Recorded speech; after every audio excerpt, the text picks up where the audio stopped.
Қиссасул Анбия кітабынан Құдайдың қазынасы. Дәуіт бірде: «Уа жаратқан ем, жер бетіндегі патшаның қазына қоймасы бар. Сенің де қазынаң бар ма?»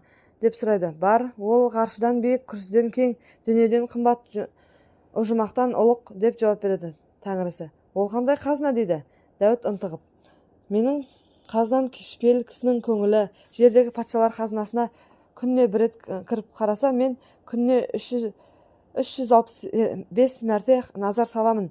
Ел жұртыңа айт, көңілін кір ойдан таза ұстасын, ішіне ар-ұяттың дарағын ексін, қайыр сауақаттың нәрін құйсын, сонда ғана қазынаның байлығы көбейе береді» дейді. «Уа Аллам, патшаның қоймасын аңдыған ұры-қары көп, сенің қазынаңның барымташысы бар ма?» дейді. «Ол бар, ол шайтан. Халқыңа айт, қазынасын ұрлатпаймын десе, қақпасына күзетші қойсын» дейді. «Ол қандай күзетші?»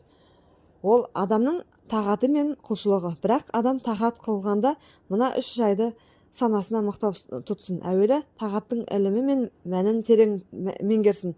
Оны иманның мәйегіне мықтап қондырсын. Иманмен суалмаған тағат қабыл болмайды. Екінші, нәпсісін қор тұтсын.